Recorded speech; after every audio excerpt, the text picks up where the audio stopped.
desearla en su corazón. Ya basta con estar. No dominamos esa bestia que está siempre acechándonos a nosotros. En obediencia, no la dominamos en obediencia, recibiendo el poder del Espíritu Santo para tenerla allí, a distancia. Si desobedecemos, va a llegar el momento en que esa bestia nos domina a nosotros y al final terminaremos del lado de la bestia y vamos a recibir la marca de la bestia. Esa es la parte delicada. Y esto no importa si usted puede guardar el sábado hoy, pero usted, aún guardando el sábado hoy, si permanece en jamartía, pronto va a llegar a la won o a la anomía. Eso fue lo que hizo Caín. Caín comenzó con Peshá, siguió con Jatá, porque no amó a su hermano, lo despreció, dejó que siguiera corriendo ese rencor y siguió corriendo al punto en que él ya comenzó en su mente, en su corazón, en su mente, diciendo, vamos a acabar con la vida, ya es que ya no lo soporto ni verlo. Vamos a matarlo. Y se levantó y lo mató.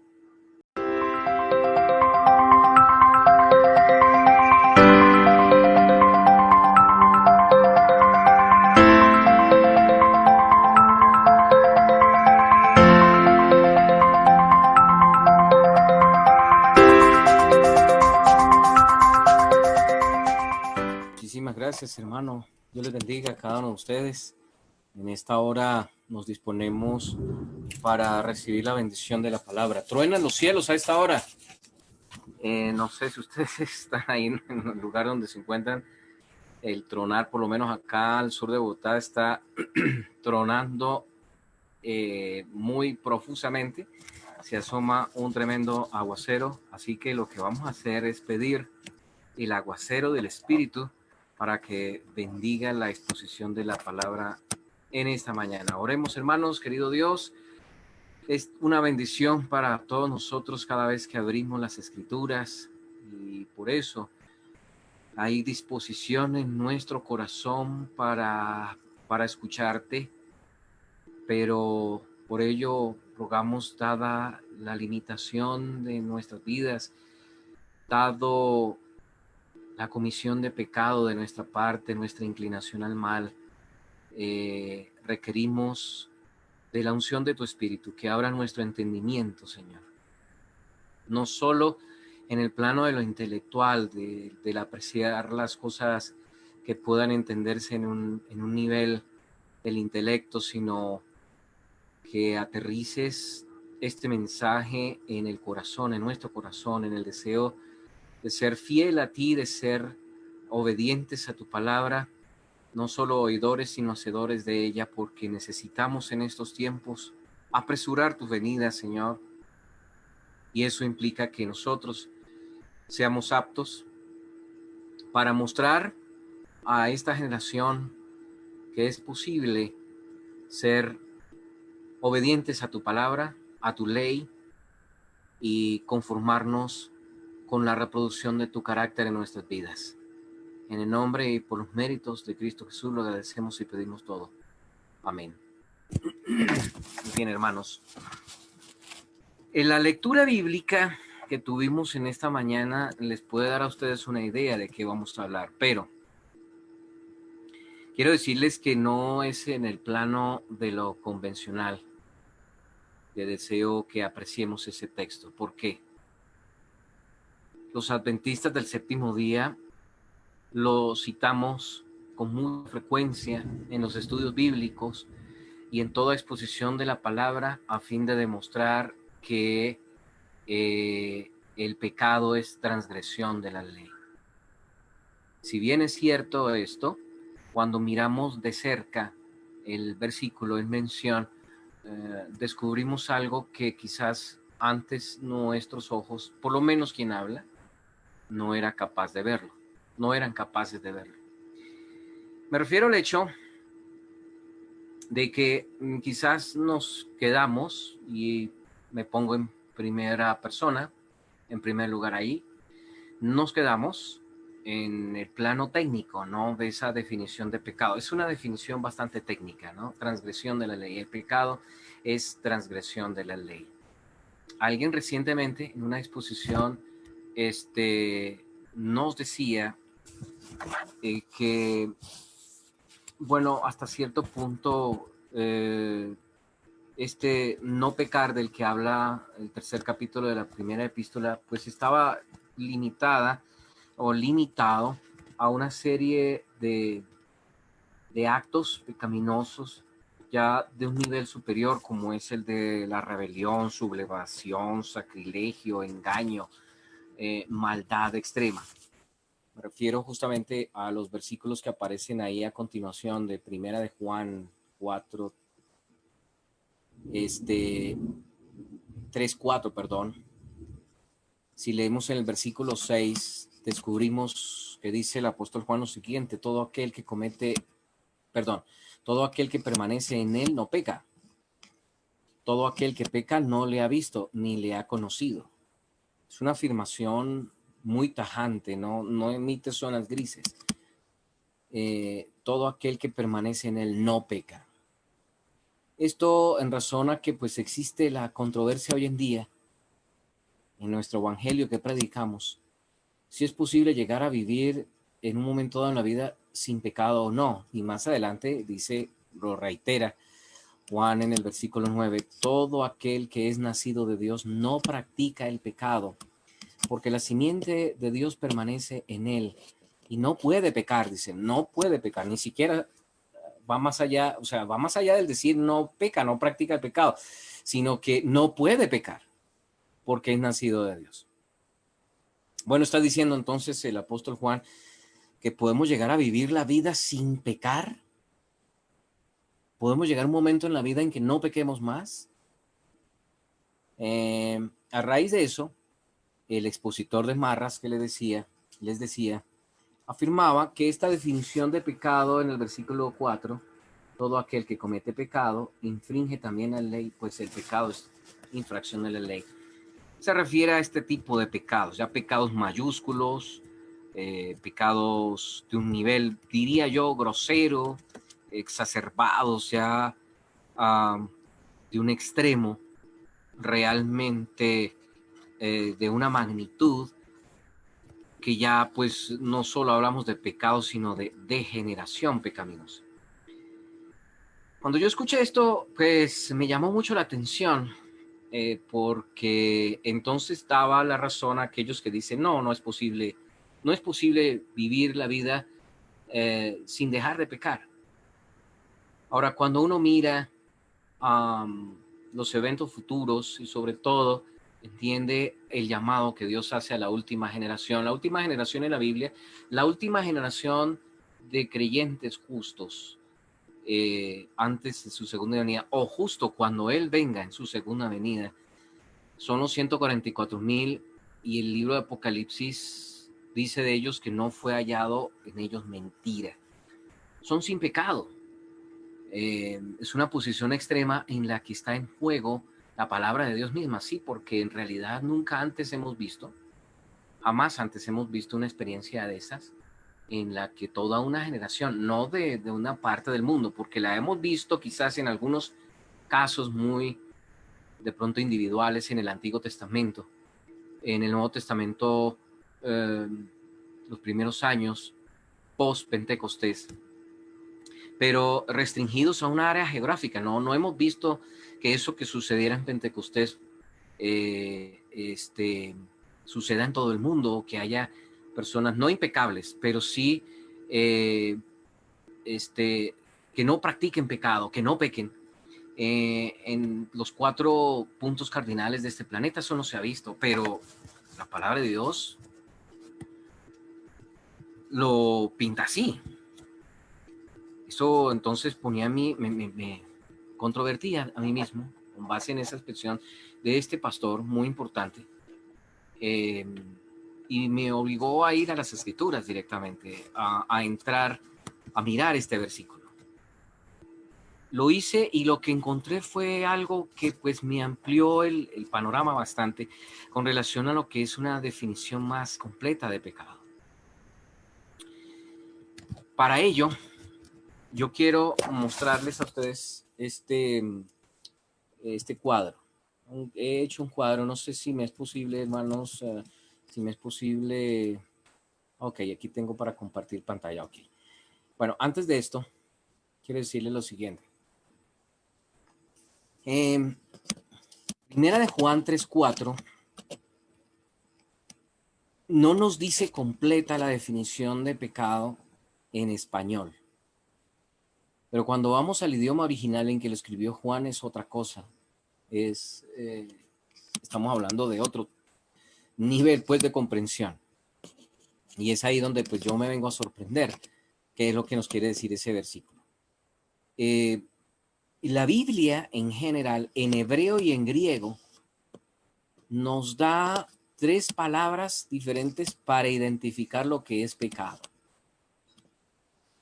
Eso incluso, sin entrar todavía en poder distinguir las palabras, eso está descrito claramente en el libro de los Salmos. Si buscamos el Salmo 1, vamos a encontrarnos con que en el primer versículo descubrimos que esta es la descripción del hombre perfecto en Dios. Bienaventurado el varón, este varón bienaventurado del que habla el Salmo 1 es ni más ni menos por antonomasia, es Cristo Jesús. Bienaventurado el varón que no anduvo en consejo de malos, ni estuvo en camino de pecadores, ni en silla de escarnecedores se ha sentado. Ya de por sí sienta un principio fundamental. El pecado y la santidad son procesos dinámicos y no estáticos. Aquí los podemos ver ambos en contraste. El camino de la santidad es no andar en consejo de malos, ni estar en camino de pecadores, ni en silla de escarnecedores. ¿Qué nos dice eso? El pecado es dinámico. Quiere decir que cuando nosotros practicamos el pecado, podemos estar transitando primera fase, segunda fase o tercera fase. ¿Qué quiere decir eso? Miren ustedes aquí este proceso. Esto es como una fotografía en negativo. Bueno, los de esta generación no saben que es una fotografía en negativo, pero la nuestra sí. Cuando antes uno sacaba las fotos en rollos, ahora pues todo es digital, no existe eso, pero antes uno sacaba las fotos en rollo y el rollo era el negativo y ese negativo servía para sacar todas las copias que uno quisiera en positivo, ya sea la fotografía color o blanco y negro, en fin. Este versículo 1 es la fotografía en negativo de lo que es santidad y por lo tanto contrasta con lo que es pecado. Noten ustedes las 3 fases del pecado. Número 1, consejo de malos. La persona que decide pecar lo hace porque otros ven otros que lo hacen, que practican el pecado y que enseñan el pecado. Entonces esta persona hace un contraste ni siquiera hay que hacer un contraste. Entramos en un mundo pecaminoso y oscuro en donde solo hay una instrucción, la maldad, y la vida se vive así. Y se vive así es en pecado. Lejos de Dios, no nos importa a Dios, no tomamos en cuenta a Dios.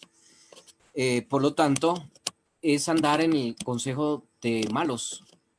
Pero ese andar en medio del consejo de malos, consejo, ¿no? Instrucciones de los malos, es la palabra del mundo, que contrasta con la palabra de Dios. Eso fue lo que sucedió al principio con Adán y Eva. Estaba la palabra de Dios que les había dicho, todo esto de ustedes, lo he preparado para ustedes, disfrútenlo, pero este árbol no lo tocan. Este árbol me lo reservo. Pero ellos escucharon el consejo del malo y despreciaron la palabra de Dios. Ahí comienza el pecado, ¿no? Es un estado de rebelión contra Dios.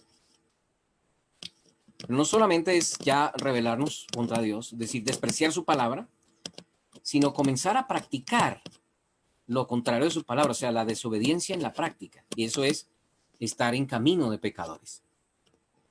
Primero escuchamos, aceptamos el consejo de los malos, luego lo practicamos, comenzamos a andar ese camino de pecadores. ¿Y qué viene después? Ni en silla de escarnecedores se ha sentado. ¿Qué es eso? Al principio yo lo escuché, después yo lo practiqué. Y tanto lo practiqué que me volví maestro. al punto en que me siento en la silla de escarnecedores. Esto de silla de escarnecedores es básicamente decir, dicta cátedra. Acuérdense que los antiguos maestros, los grandes maestros, enseñaban a sus alumnos sentados en la silla. Se los consideraba como reyes en su trono porque daban instrucciones. Por eso se habla de silla de escarnecedores. Dictan cátedra, enseñan a los demás, son maestros del mal. Esas son las tres fases dinámicas del pecado. Nunca estamos nosotros en el mismo sitio cuando continuamos pecando. Al principio somos rebeldes, luego practicantes de rebelión y luego maestros de la rebelión. Esto lo menciono porque ahora sí voy a mostrarles a ustedes mi pantalla. Voy a mostrarles a ustedes mi pantalla. Aquí. A ver. Okay, ¿qué pasó?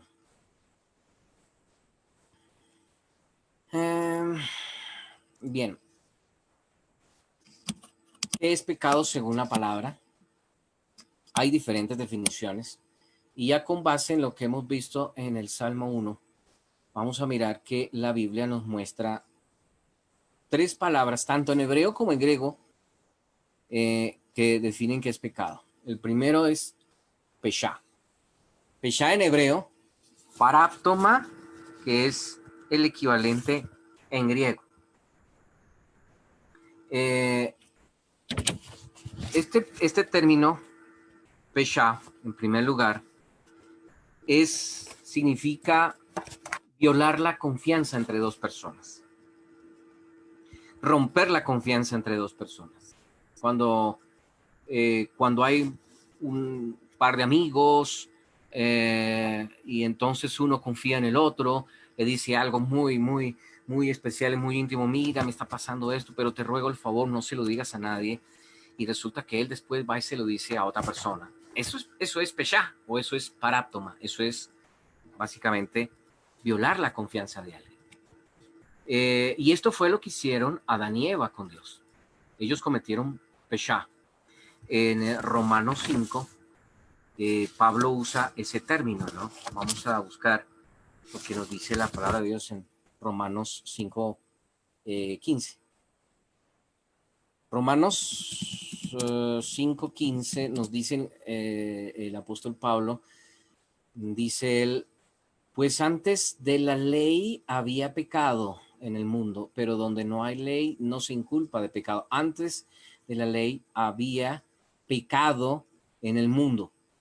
Peshá, él utiliza ese término, peshá, que es el inicio de todo el proceso de maldad.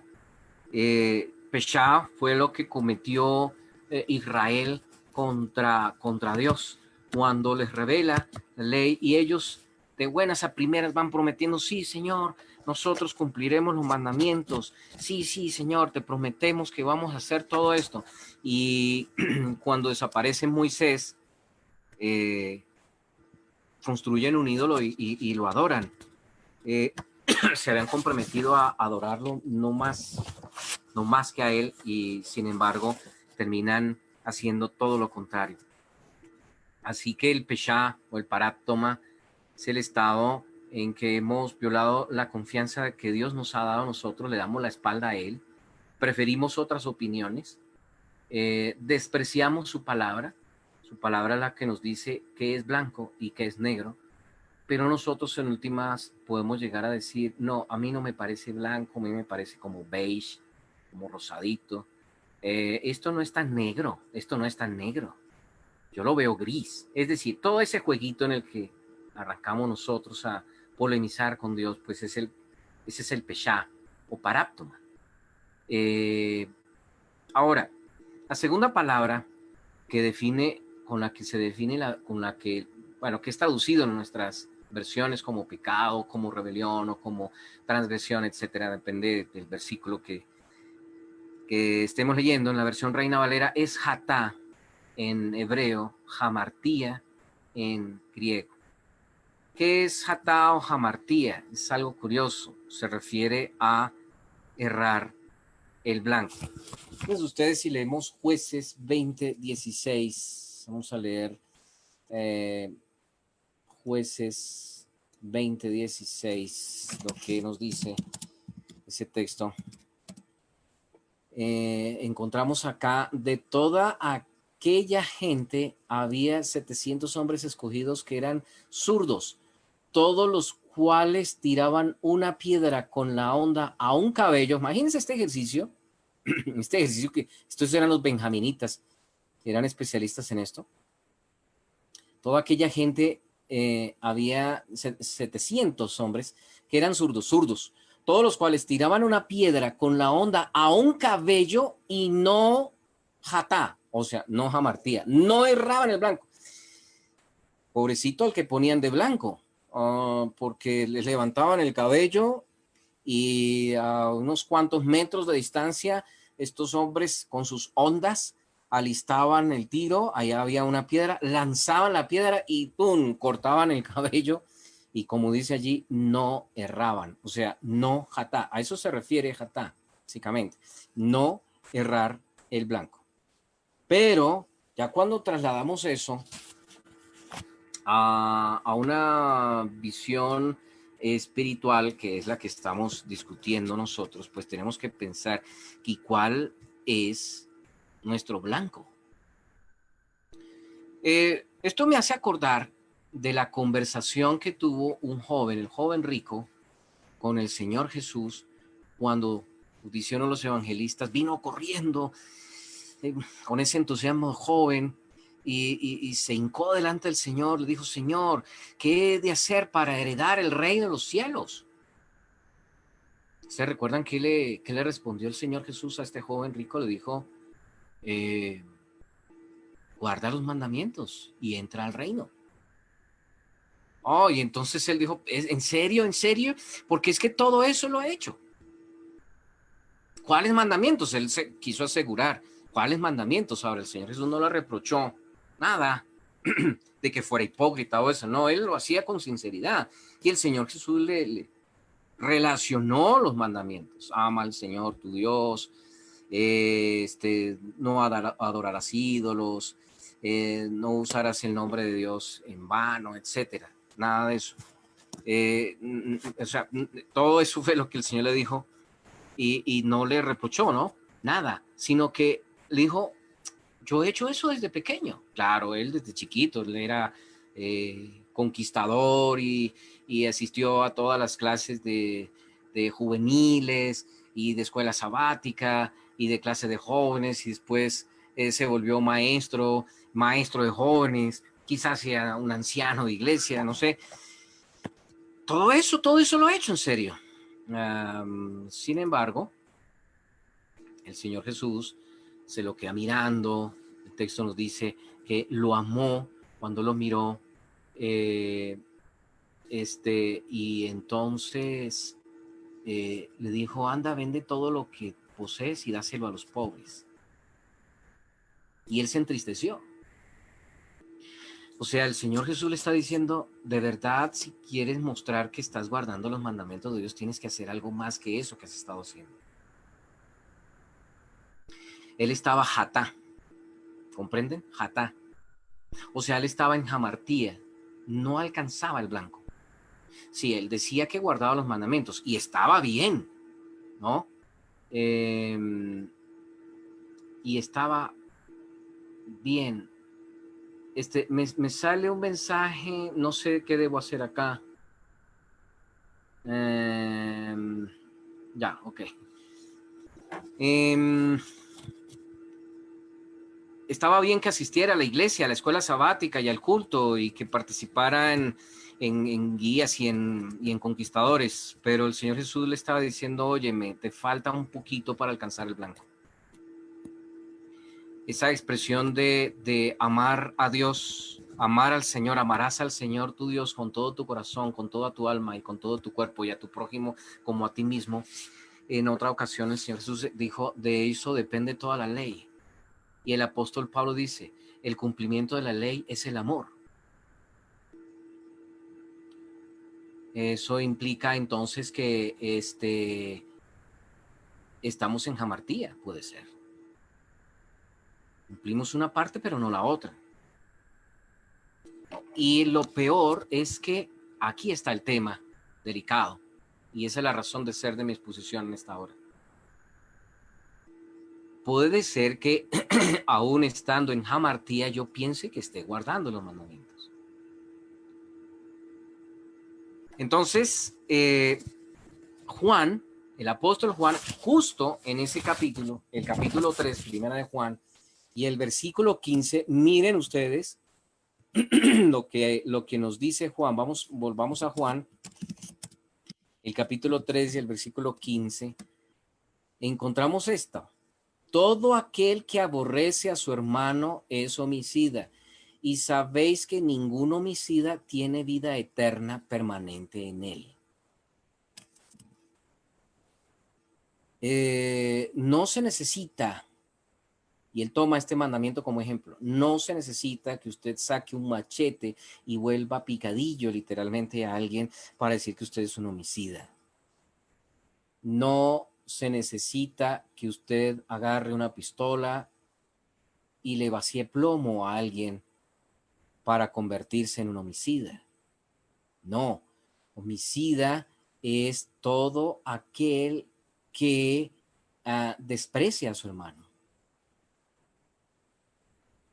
que le hace el feo, que habla mal de él, o que lo critica acervamente, o que le tiene rencor. Ya está cometiendo homicidio. Ustedes saben que el Señor Jesús amplió esos conceptos de transgresión de la ley, porque entonces no es cometer adulterio el que se fue y se metió en la cama de una mujer o de un hombre que no es su esposa o su esposo. Ya basta con mirarla y desearla en su corazón. Ya basta con estar viendo solo una novela y ver una escena de estas y provocarse de eso y enmelocotarse de eso, ya es adulterio también. Y así sucesivamente cada uno de los mandamientos. Mentiras, adorar ídolos. No, ok, nosotros podemos sentirnos felices como adventistas porque decimos no tenemos imágenes, ni vírgenes, ni niños Jesuses, ni cruces en nuestra iglesia. Oh, pero un momento, puedo ser que yo esté adorando una imagen completamente diferente de Dios. Me esté creando una imagen de Dios diferente. O sea, esté justificando mi pecado rebajando a Dios, por ejemplo. Hay muchas formas de violar el segundo mandamiento. Y así sucesivamente. A propósito de esto que está mencionando el apóstol Juan con relación al caso de todo aquel que aborrece a su hermano es un homicida. Él lo trae a colación porque él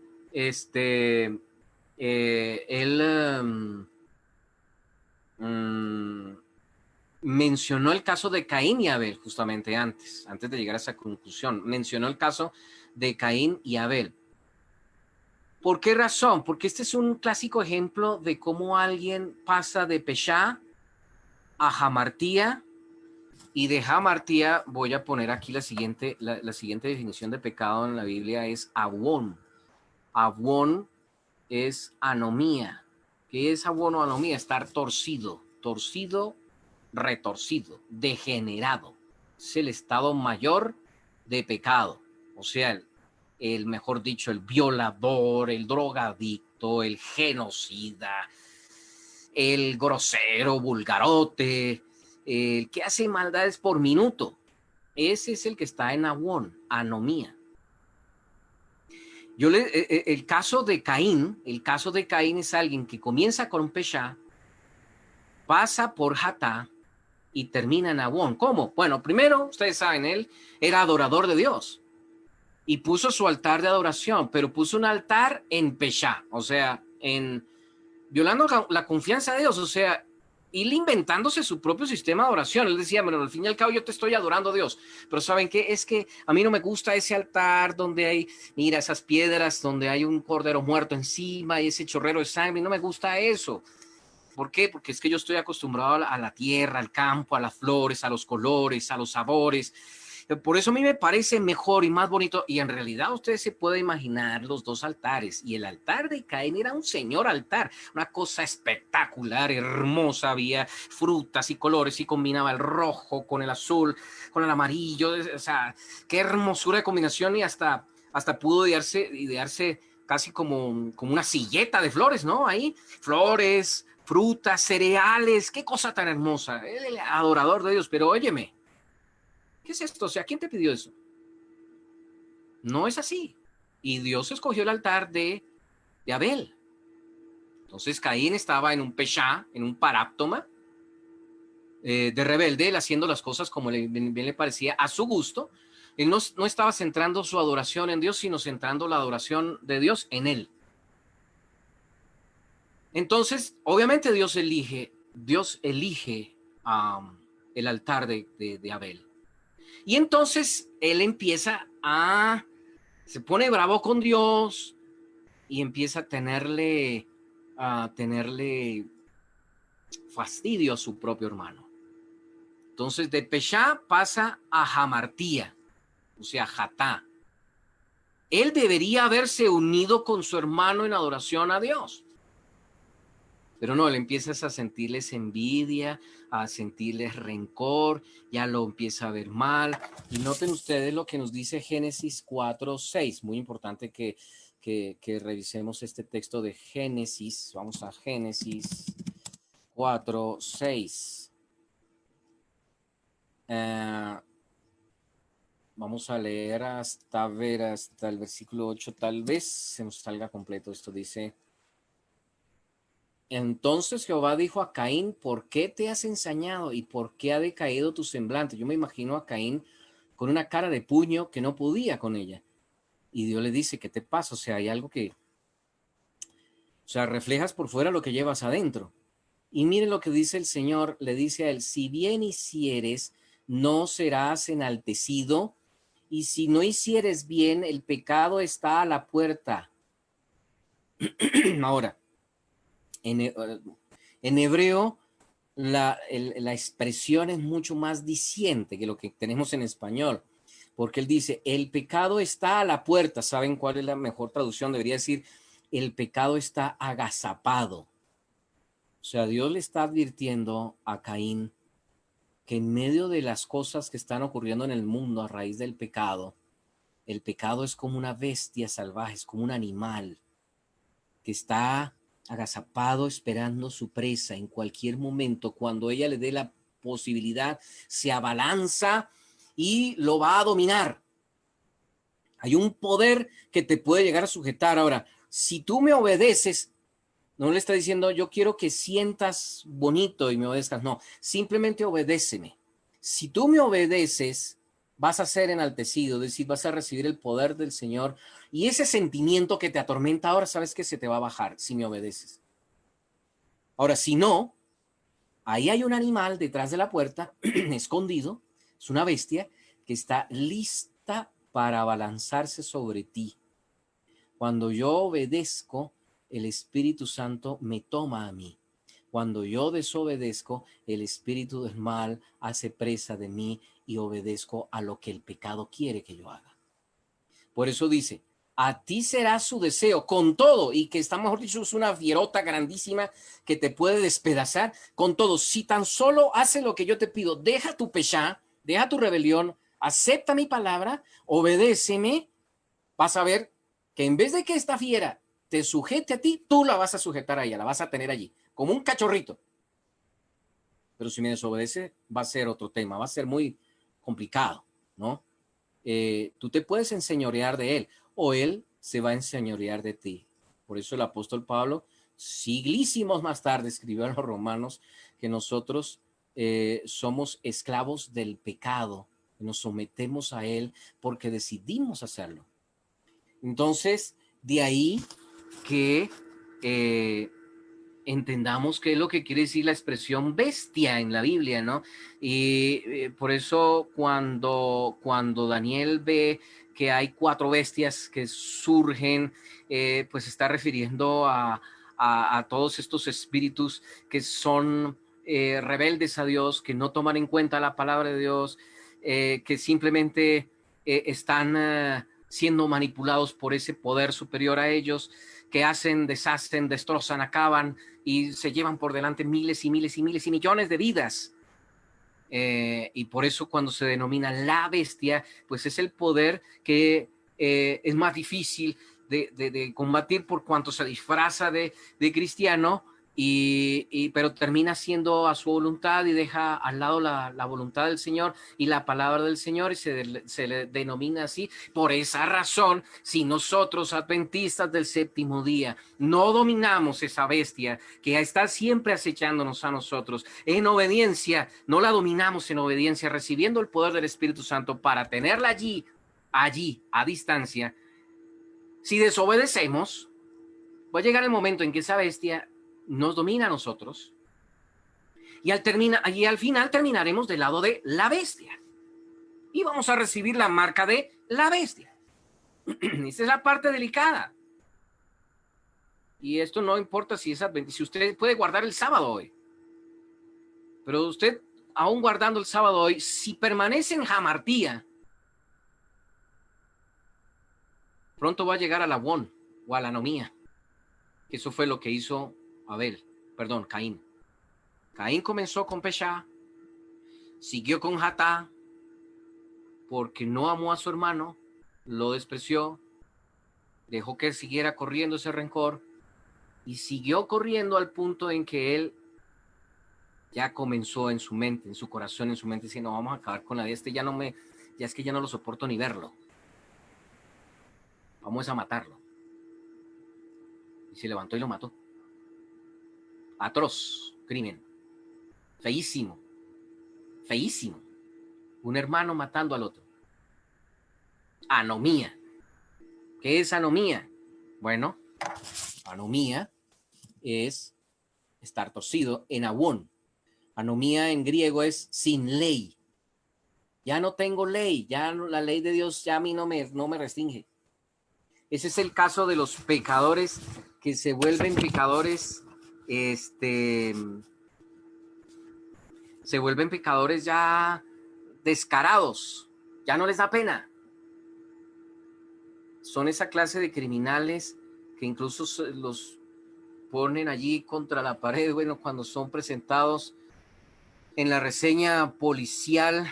Y ustedes ven que algunos de esos criminales que son apresados, bueno, agachan la cabeza, bueno, lo hacen porque en el fondo no quieren que los identifiquen y quieren seguir cometiendo crímenes. A algunos les da pena, pero hay otros que salen así, sacan hasta pecho y que antes desafiante, ¿qué? ¿No? Estos son los que están en anomía. Son el peor caso. Incluso el profeta Isaías los denunció a estos que estaban en Awón. Miren lo que dice Isaías 59, 12 al 14. Isaías, vamos aquí a Isaías 59, versículos 12 al 14. Dice, porque nuestras rebeliones se han multiplicado delante de ti, nuestros pecados, nuestros Awón han atestiguado contra nosotros, porque con nosotros están nuestras iniquidades y conocemos nuestros pecados. Aquí están mezclados todos. Aquí está el Peshá, aquí está el Jatá y aquí está el Awón. El prevaricar, dice, el prevaricar y mentir contra Jehová y el apartarse de en pos de nuestro Dios, el hablar calumnia y rebelión, concebir y proferir de corazón palabras de mentira.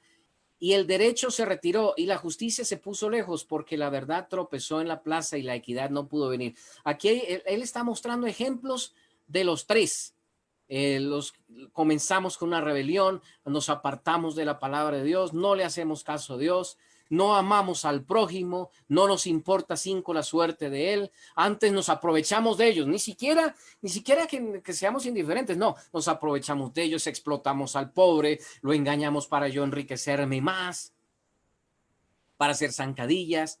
Bueno, en esa situación estaba Israel. Así que estamos en condición de ver cómo es que dice Primera de Juan 3:4 en el original griego. Miren cómo dice Primera de Juan 3:4. Ya sabemos que es paráptoma, ya sabemos que es jamartía y ya sabemos que es anomía. Miren cómo escribió Juan. Noten ustedes cómo escribió Juan.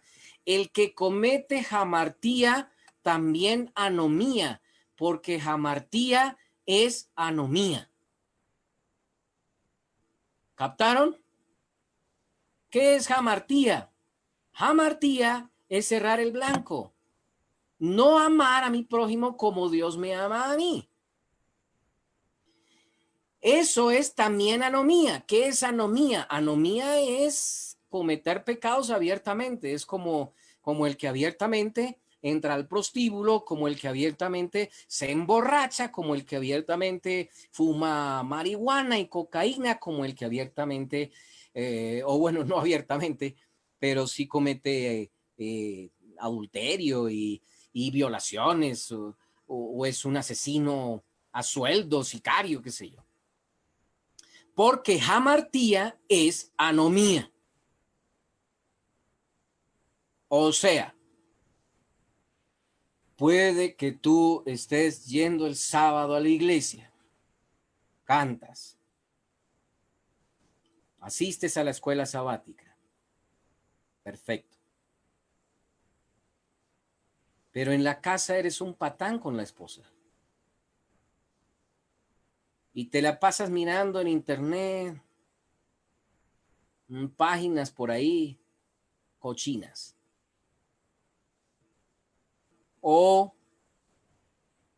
en el trabajo, cuando tienes que hacer relación de gastos, infla ciertos gastos para quedarte con unos pesitos por ahí de más. Óyeme, estás en anomía. Es como si fueras un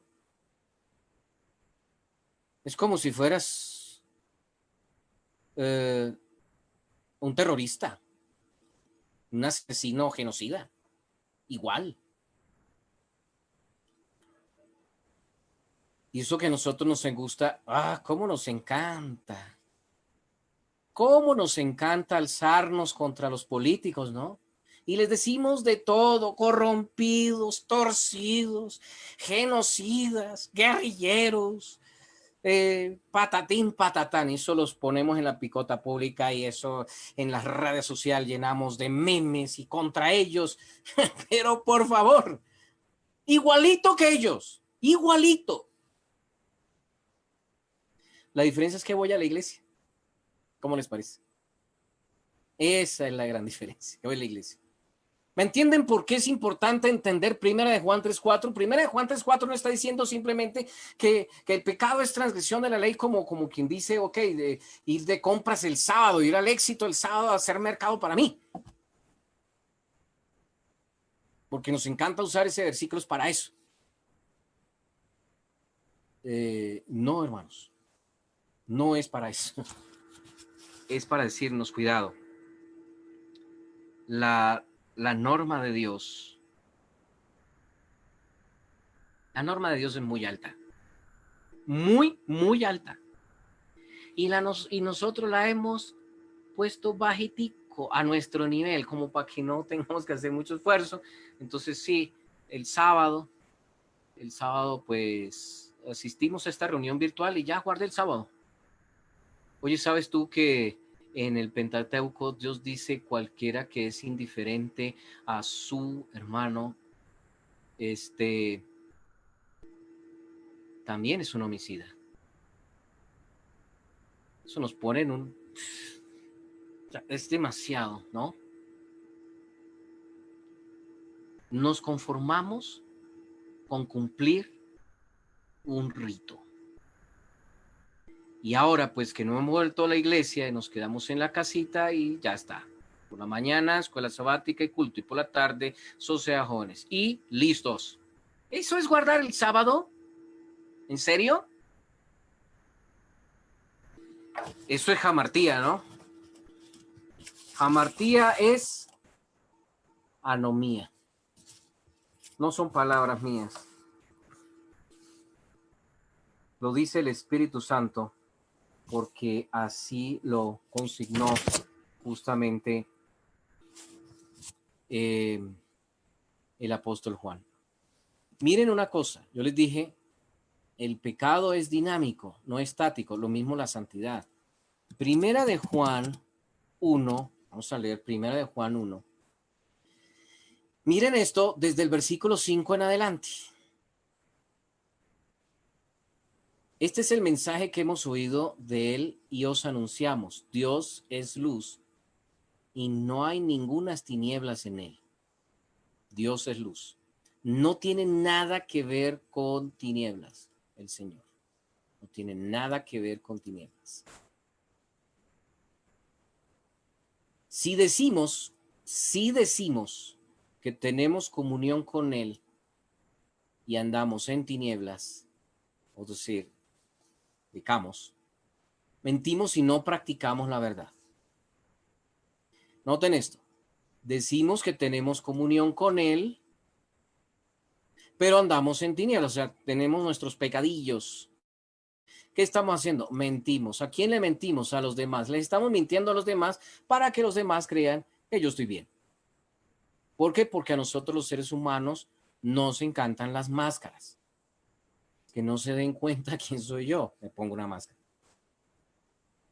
Ahora, si yo continúo en esas y no cambio, no veo la ley de Dios en la verdadera magnitud de amar a Dios y al prójimo, ¿no? No, yo me conformo con esto. Sigo en jamartía. Si decimos que tenemos comunión con Él.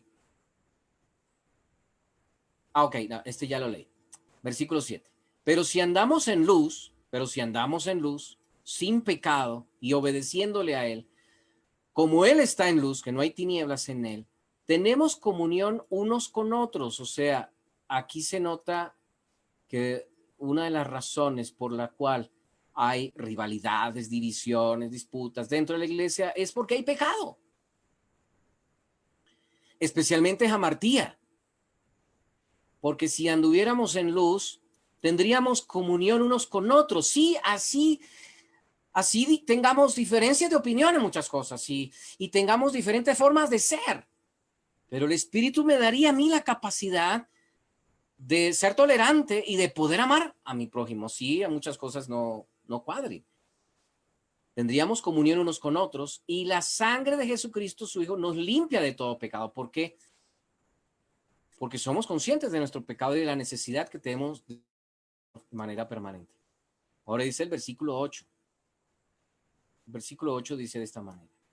Si decimos que no tenemos pecado, es decir, todavía seguimos practicando el jamartía, que no es una cosa grosera y abierta, pues como borracho, degenerado por ahí, tirado en la calle o grosero, patán, no. Pero sigo cometiendo pecados jamartía. Si decimos que no tenemos pecado, nos engañamos a nosotros mismos. Noten una diferencia en del versículo 6. Si decimos que tenemos comunión con Él y andamos en tinieblas, mentimos y no practicamos la verdad. Nos mentimos a nosotros mismos. Nos estamos engañando, estamos mintiéndole a los demás, pero aquí nos estamos engañando a nosotros mismos. Le empezamos a mentir a los demás y ahora seguimos mintiéndonos a nosotros mismos. Ese es el proceso, ese es el efecto del pecado cuando yo lo sigo cometiendo. Le adquiero cariño, le adquiero amor al pecado y entonces ya no estoy engañando al prójimo, a mis hermanos afuera. No, ahora yo me estoy autojustificando. No, puede ser, es que yo soy así nací y así me voy a morir y nadie me puede cambiar, así que voy a tener que convivir. O ponemos de ejemplo a otros, ¿no? Si fulano lo hizo, o hasta los de la Biblia, ¿no? O si Jacob tuvo varias mujeres, por ejemplo, un caso, así lo justificamos. Tuvo varias mujeres el tal Jacob. Entonces, todos esos eran pecadores. ¿Yo por qué no? Ok. Nos estamos engañando a nosotros mismos y la verdad no está en nosotros. Ahora viene la última fase. Esta sí ya es la cumbre. El techo, pues. Porque dice, versículo 10, si decimos que no hemos pecado, Mira, al principio le mentíamos a los demás. Luego nos mentimos a nosotros mismos. Y tanto nos engañamos a nosotros que lo último, esta ya la tapa, le hacemos a él mentiroso. ¿Qué quiere decir? ¿Sabes qué, Dios? Ya no te necesito. Esto es puro cuento. Esto es basura. Yo soy el que dice que es bueno y que es malo. Ya no me importa, Dios. Ya Dios está fuera de mí. O sea, el que está en esto, le hacemos al mentiroso, está pecando contra el Espíritu Santo. Porque es el único que me puede convencer a mí de que yo estoy en pecado. Y cuando llego a ese punto, bueno, el pecado imperdonable, ¿no? Porque nunca lo voy a confesar. Le hacemos al mentiroso. Ya, ¿qué puede hacer la palabra de Dios por mí si ya la palabra de Dios para mí es una basura? Siempre recuerdo, estudiando estos casos, siempre recuerdo el de alguien que, no menciono la iglesia ni nada, pero alguien que fue un joven, tremendo líder de la iglesia, adventista, predicador, especialmente de profecía. Hoy en día es el presidente de la Asociación Colombiana de Ateos. ¡Wow! ¿Qué pasó? ¿Qué le pasó la de Caín? No prestó atención al llamado del Espíritu. Oye, allí hay una fiera y te puede agarrar y te puede comer. Hermanos, si el Espíritu Santo en el transcurso de este tema le ha recordado y le ha revelado a ustedes algunos pecados jamartía, préstele atención a eso, por favor. Por favor, préstele atención a eso, porque es serio. Es un tema serio.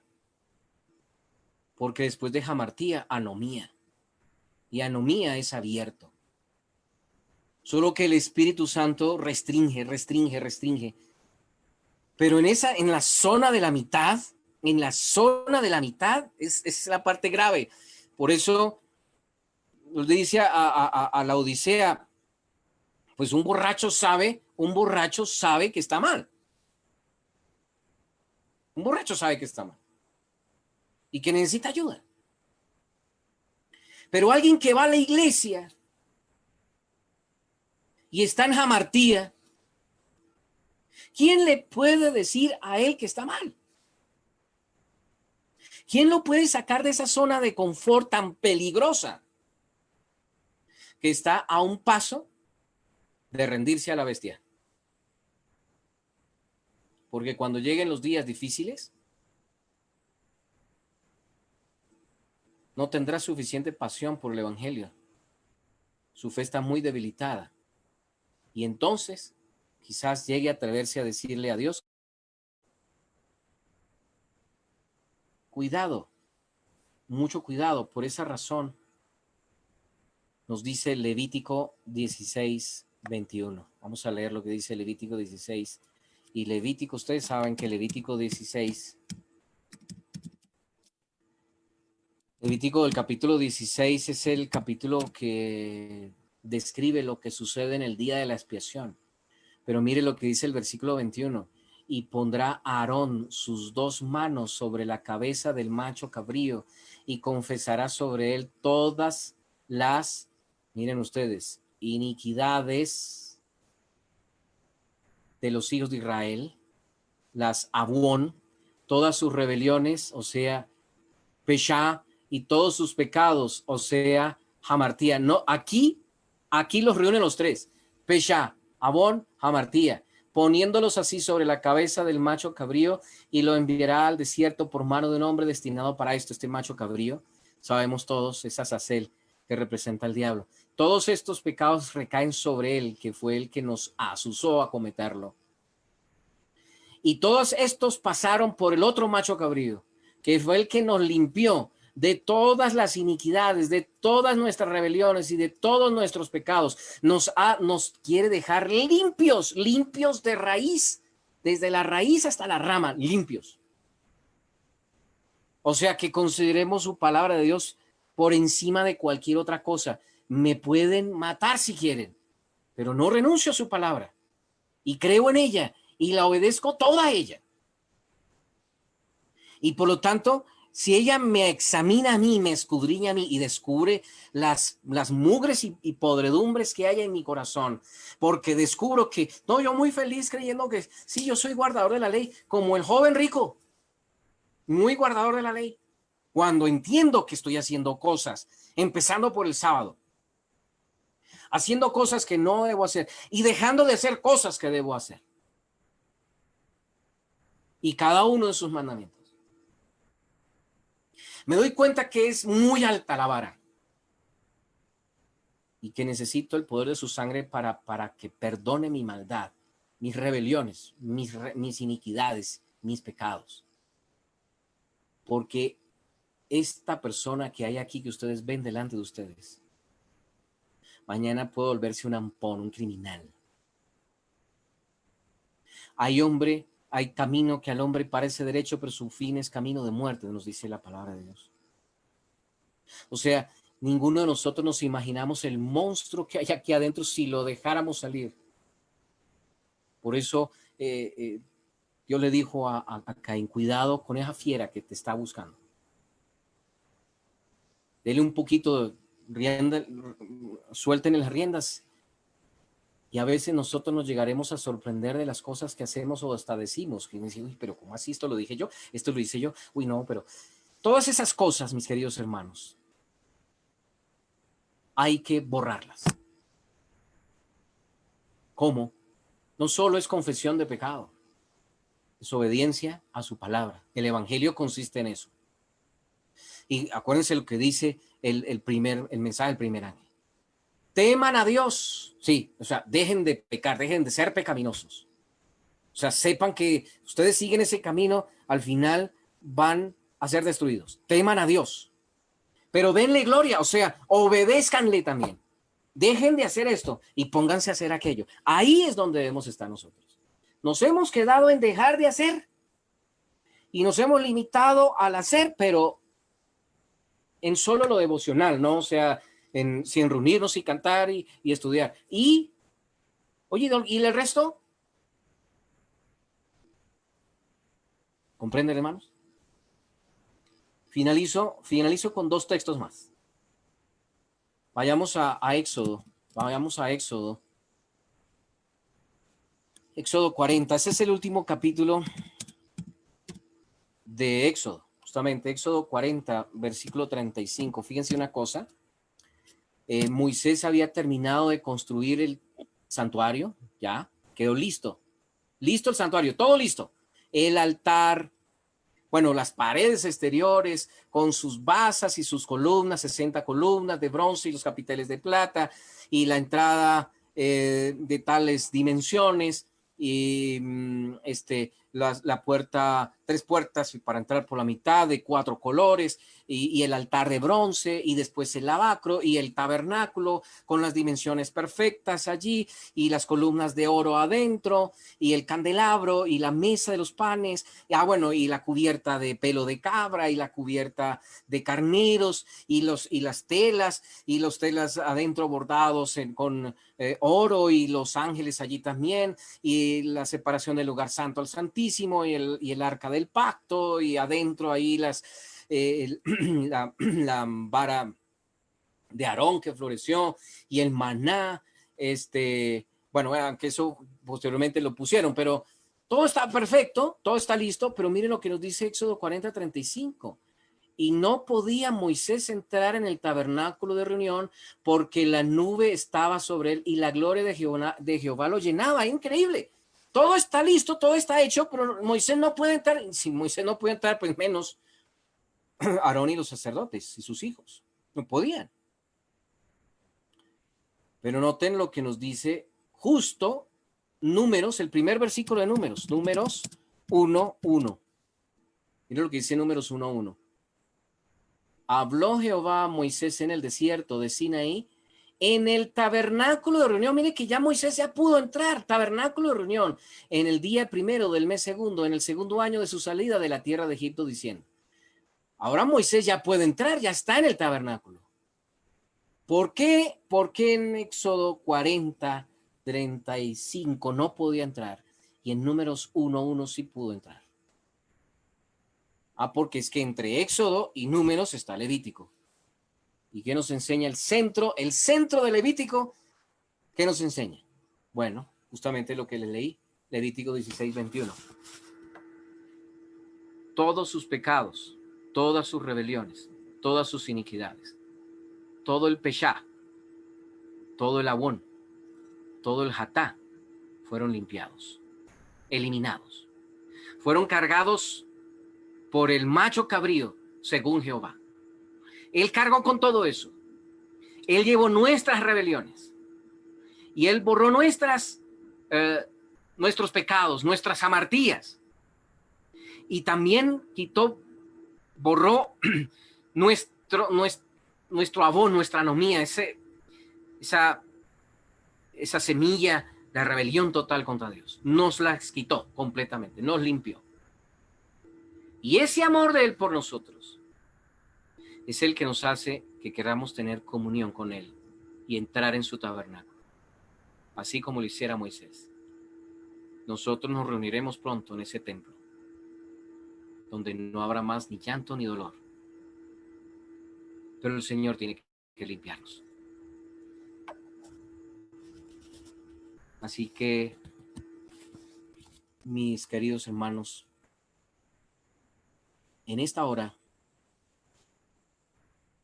estoy pidiendo al Espíritu de Dios que nos convenza de pecado, todavía de pecado, y de justicia. Que nos convenza de pecado porque aunque nosotros no vayamos a tabernas, ni salgamos a las manifestaciones de calles a destruir CAIs, oh Dios, podemos estar igual de perdidos que ellos,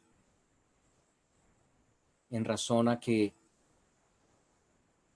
no estamos cumpliendo la palabra como ella nos dice. Somos rebeldes todavía y erramos el blanco. Quizás cuando lleguen los tiempos de diferenciar la marca de la bestia y el sello de Dios, seamos sorprendidos con la marca de la bestia en la mano derecha, no en la frente, porque sabemos que no es así, pero nuestras manos no han practicado la justicia como Él nos ha pedido. Entonces que el Espíritu nos convenza de pecado y de justicia,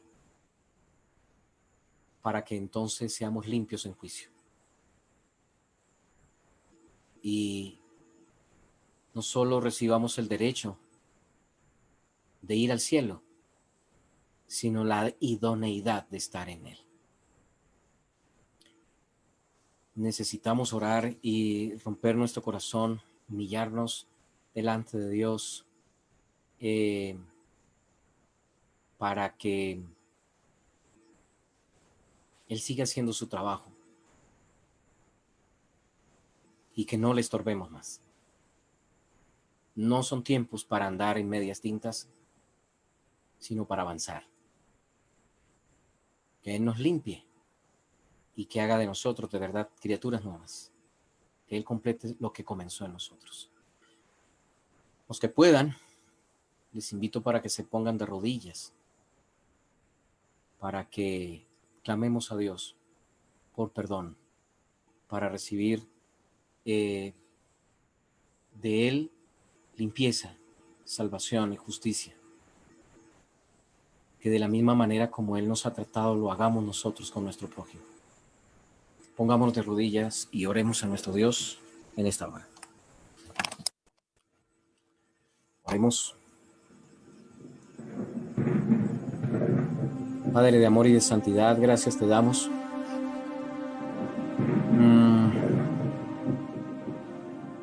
Esta palabra, Señor, no es fácil porque ofende nuestro orgullo,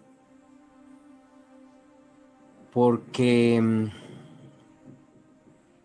aguijonea nuestro corazón y nos sacude. No hay cosa más divertida para nosotros que estar en zona de confort. Y no nos podemos dar el lujo de estar en zona de confort, Señor. Por lo tanto, enséñanos a guardar tu ley conforme al mandamiento. Perdona nuestra peshá, nuestra rebelión. Porque hay cosas que aún las discutimos con tu palabra, quizás no abiertamente, Señor, pero nuestras actitudes lo demuestran. Nuestra filosofía de vida hoy y de pensamiento no del todo está apegado a tu palabra. Hacemos cosas, decimos cosas, como si fuéramos ajenos a la Biblia. Nos levantamos contra, criticamos, asusamos, acusamos, discutimos, peleamos, como si fuéramos hijos del príncipe de las tinieblas, Señor. Aún por cosas tan niñas, nos podemos pelear con cualquier persona en la calle, en el Transmilenio, o conduciendo el carro, o con el vecino. Y entonces cerramos el blanco. Y ahora descubro, Señor, que ni cerquita le pego. ¿Cuán flaco soy, Señor? ¿Cuán malo soy? De verdad, ¿cuán malo soy? Egoísta, orgulloso, lleno de vanidad. Perdónanos, Señor. Este es el día del juicio, el día de la limpieza, Señor. Y todavía tenemos el tiempo disponible para que en el lugar santísimo, allá donde tú ministras, Señor, lleves nuestro caso. Yo te diría de mi caso que es caso casi perdido, Señor. Lo doy por perdido, pero tú no.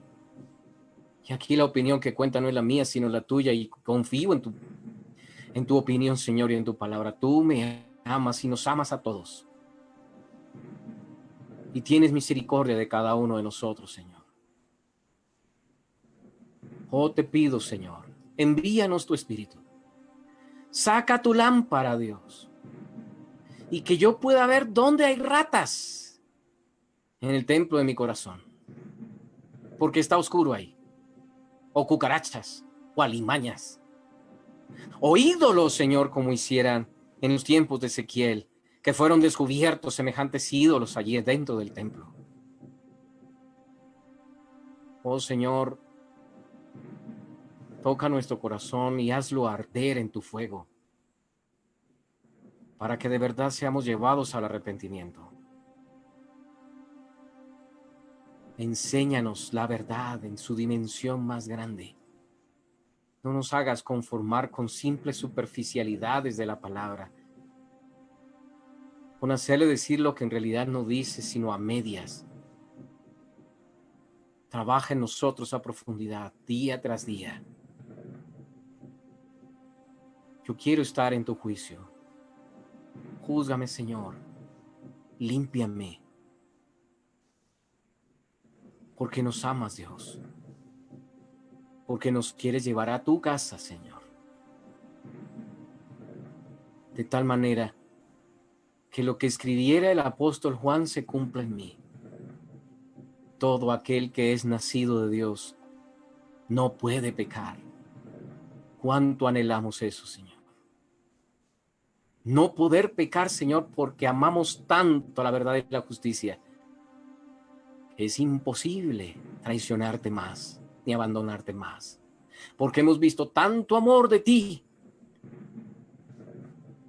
que traicionarte una vez más produciría un dolor tan supremo que no lo soportaríamos, Señor. Ven, Santo Espíritu, llénanos de ti.